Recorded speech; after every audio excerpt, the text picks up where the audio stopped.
और बड़ी खबर ईरान पर बोले अमेरिका के राष्ट्रपति डोनाल्ड ट्रंप, ईरान के पास बहुत तेल है, ईरान व्यापारिक तौर पर समृद्ध होगा।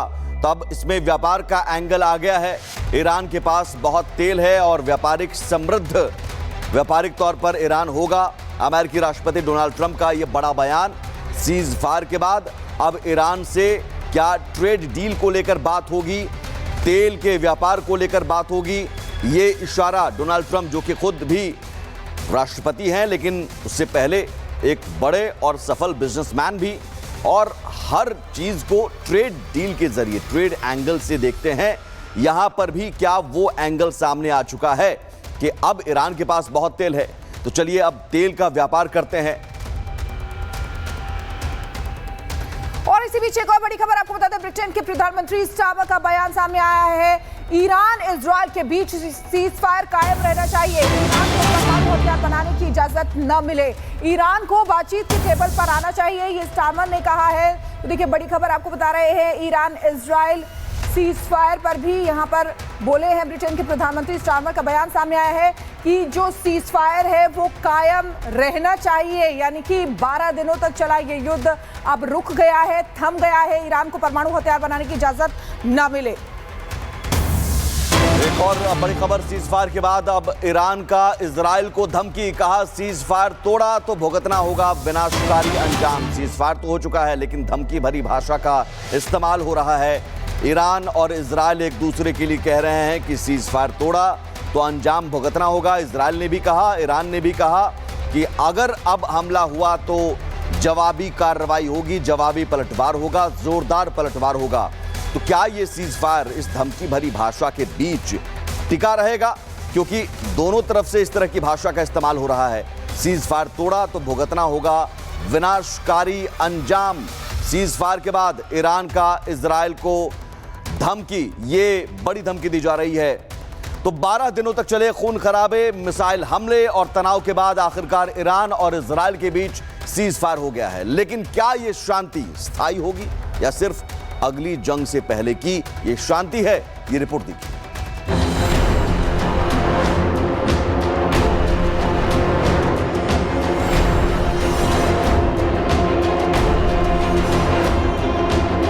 पश्चिम एशिया फिर एक बार जंग के मुहाने से लौटा है।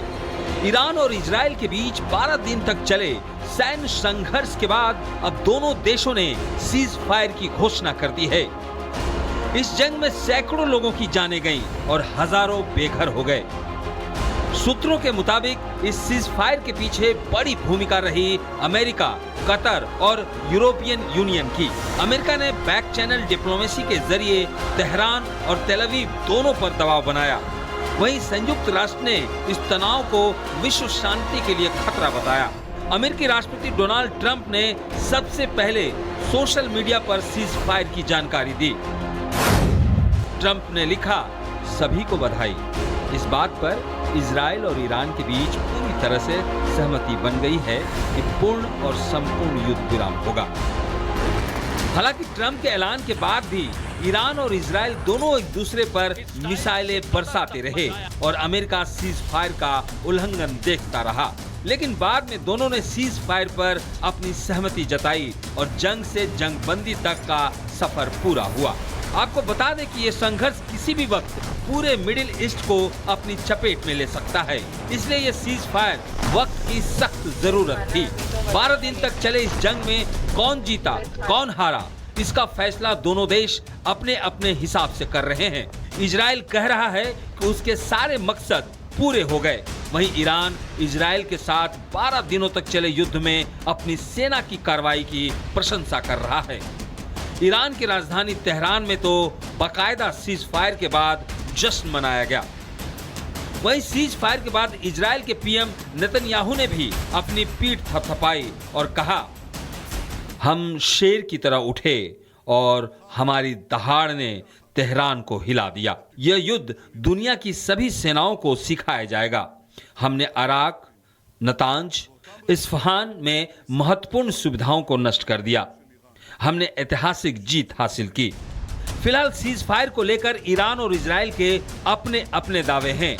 वहीं अमेरिकी राष्ट्रपति ट्रंप हैं जो सीज फायर का मेडल खुद ही अपने गले में डालकर जीत का क्रेडिट लेते घूम रहे हैं। फिलहाल दोनों देशों की तरफ से जंग बंदी है।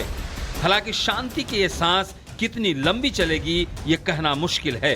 विशेषज्ञ मानते हैं कि जब तक मूल मुद्दों जैसे ईरान का परमाणु कार्यक्रम, इजराइल की सुरक्षा और हिजबुल्लाह जैसे प्रॉक्सी का हल नहीं निकलता, तब तक ये सीज फायर अस्थायी ही रहेगा। तो फिलहाल जंग थमी है, लेकिन डर बाकी है। क्या यह संघर्ष फिर से लौटेगा या मिडिल ईस्ट को अब वाकई शांति नसीब होगा? इस पर पूरी दुनिया की नजरें बनी रहेगी। Bureau report, Republic Bharat.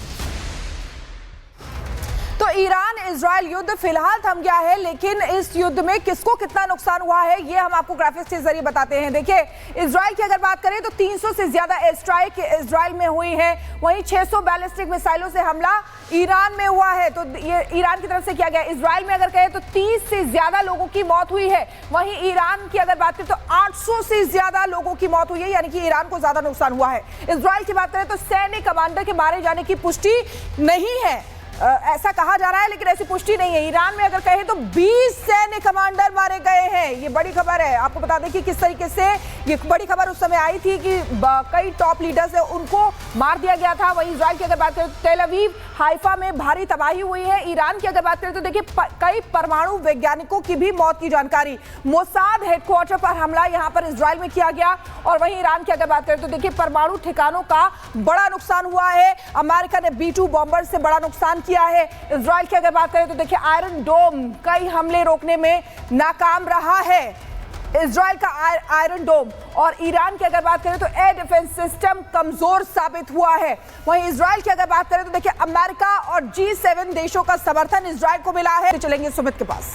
बिल्कुल, दरअसल इजराइल का मोटिव क्या था? मोटिव ये था कि ईरान का परमाणु कार्यक्रम हम रोक दें, और उस दिशा में एक बड़ी कामयाबी मिली है। इस युद्ध में 14 ईरानी परमाणु वैज्ञानिक मारे गए हैं, ये दावा है इजराइल का। न्यूक्लियर साइंटिस्ट मारे गए हैं जो परमाणु कार्यक्रम में शामिल थे। 14 ईरानी वैज्ञानिक मारे गए हैं, ये इजराइल का दावा है। और यही वजह है कि इजराइल कह रहा है कि हमने पीछे धकेल दिया परमाणु कार्यक्रम जो ईरान का चल रहा था, उसे कई साल पीछे धकेल दिया है। न सिर्फ 14 परमाणु वैज्ञानिक मारे गए, बल्कि वो 3 परमाणु केंद्र भी तबाह हो गए। और इसी पीछे एक और बड़ी खबर आपको बता दें, ईरान से इजराइल से जंग रोकने के बाद तेहरान में जश्न का माहौल है। तेहरान में क्रांति चौक पर जश्न मनाया गया है। इजराइल पर जीत का जश्न मना रहे हैं ईरानी नागरिक, ऐसा कहा जा रहा है। ये देखिए तस्वीर आपके सामने, झंडे अपने हाथ में लेकर भारी संख्या में लोग सड़कों पर निकले हुए हैं, जश्न मना रहे हैं। तो ये देखिए तेहरान में क्रांति चौक है ये, जहां पर जश्न मनाया जा रहा है। तेहरान की ही तस्वीरें भी हमने आपको दिखाई थी, जहां पर भारी तबाही भी मची थी क्योंकि इजराइल लगातार अटैक कर रहा था। और जश्न में न सिर्फ आम लोग बल्कि कुद्स फोर्स का कमांडर भी दिखा है। 13 जून को इजरायली हमले में मारे जाने की थी खबर, लेकिन ईरानी जनरल इस्माइल कानी की मौत का दावा गलत साबित हो गया। और ये दावा गलत साबित करती हुई तस्वीर देखिए। इस तस्वीर में वो कमांडर, कुद्स फोर्स का कमांडर जश्न मनाता हुआ नजर आया, जिसके बारे में 13 जून को इजरायली हमले में मारे जाने की खबर थी, लेकिन जश्न मनाता हुआ नजर आया। तो ये दावा ईरानी कमांडर के मारे जाने का जो इजरायली दावा है वो गलत साबित होता हुआ नजर आ रहा है। और ये बहुत बड़ी खबर इस लिहाज से है। इन सब के बीच आकलन अब किया जा रहा है। युद्ध खत्म हो चुका है, लेकिन आकलन किया जा रहा है कि सीज फायर से मिडिल ईस्ट को क्या मिला।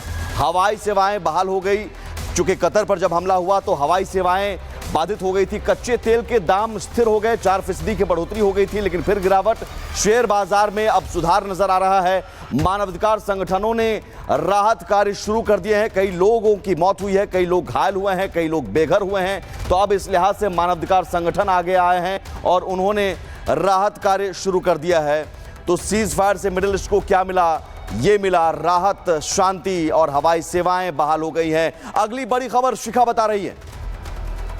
बिल्कुल सुमित, देखिए बड़ी खबर ये आ रही है कि ऑपरेशन सिंधु भारतीय सरकार की तरफ से चलाया जा रहा है और कई भारतीय वापस आ चुके हैं। इजराइल और ईरान से 282 भारतीय वापस लौटे हैं, जो अभी जानकारी मिल रही है, अपडेट मिला है। ऑपरेशन सिंधु के तहत दिल्ली लौटे हैं 282 भारतीय।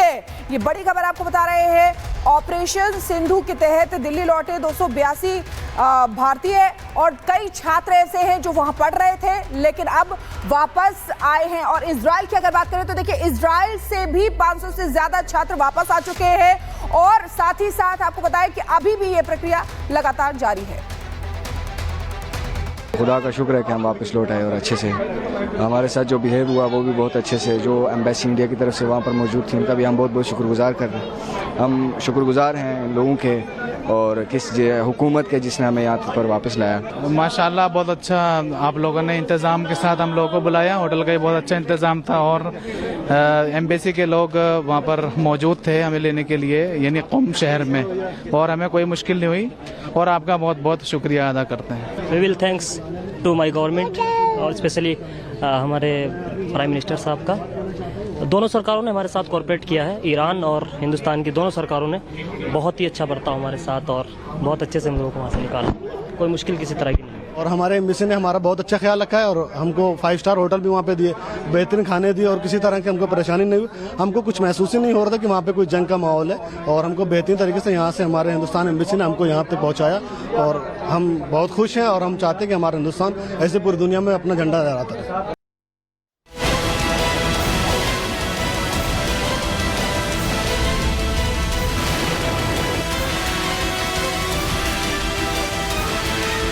रूस यूक्रेन का युद्ध कब खत्म होगा? अब ये सवाल उठने लगे हैं, फिजाओं में गूंजने लगे हैं कि कब तक रूस यूक्रेन के बीच शोले बरसते रहेंगे। जब से इजराइल और ईरान के बीच सीज़फायर घोषणा हुई है तब से रूस और यूक्रेन के बीच युद्ध विराम की उम्मीदें जाग गई हैं। नीदरलैंड के द हेग शहर में नाटो का सम्मेलन होने जा रहा है।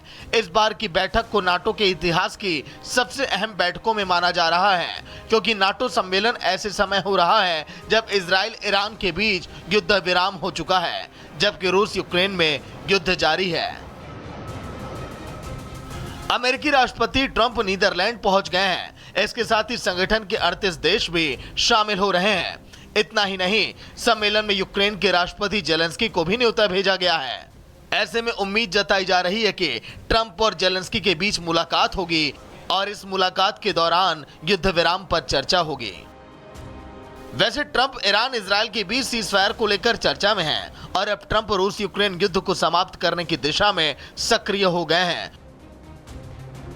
उधर व्हाइट हाउस की ओर से जारी एक पोस्ट में कहा गया है कि ट्रंप अपने पुराने वादे को निभाते हुए युद्ध विराम के प्रयासों में जुट गए हैं। ट्रंप यूरोपीय नेताओं से मुलाकात कर रूस यूक्रेन मुद्दे पर गंभीर चर्चा करने को लेकर उत्साहित हैं।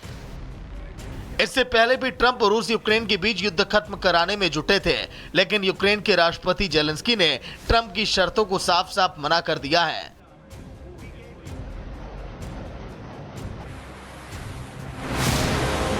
लेकिन इस बार ट्रंप रूस यूक्रेन के बीच सीज़फायर को लेकर कमर कस चुके हैं। दरअसल ट्रंप की नजर युद्ध रुकवाने में नहीं बल्कि उनकी नजर नोबेल प्राइज पर टिकी है। लेकिन सवाल ये है, क्या इस बार भी रूस यूक्रेन ट्रंप की बात मानेंगे?